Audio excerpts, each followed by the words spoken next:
Good afternoon. My name is Jack Lee.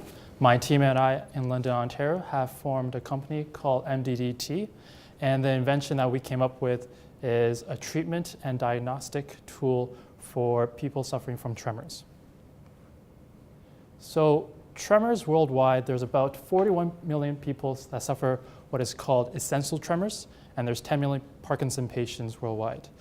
Tremor is actually one of the most common mood disorders that neurologists and physicians actually see on a day-to-day basis.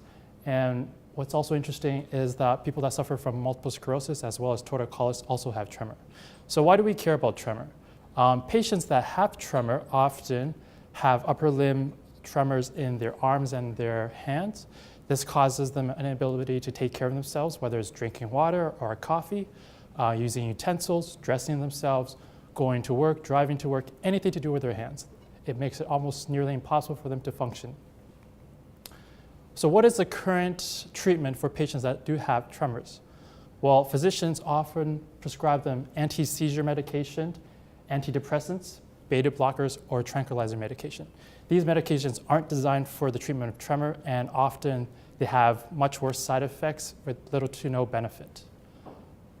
Levodopa has been used for patients regardless if they have Parkinson's or not, and it does seem to work, but only at the early stages. Later on, the tremor just doesn't go away.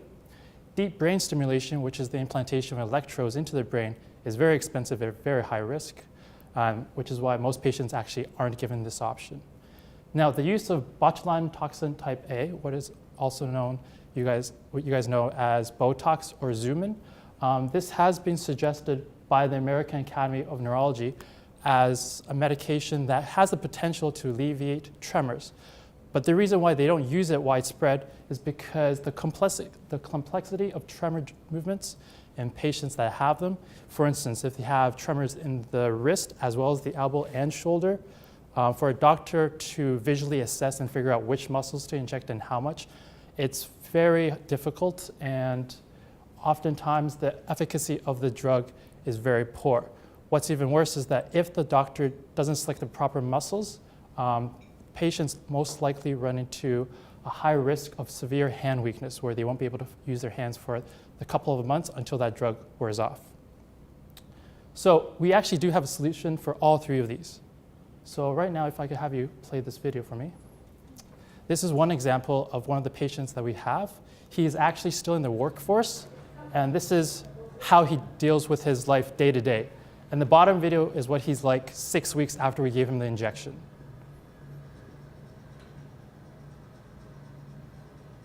I think the video speaks for itself.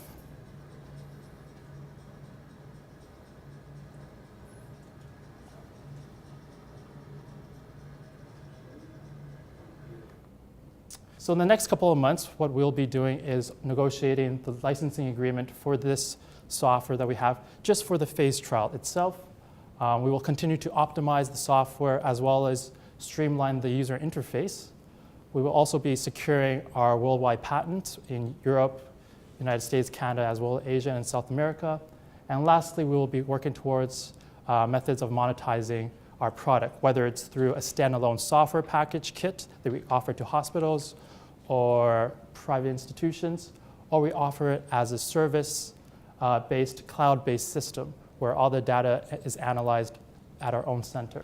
And lastly, we will also be trying to figure out methods for reimbursements and code fees for healthcare providers. Thank you very much for your time, and we appreciate your support.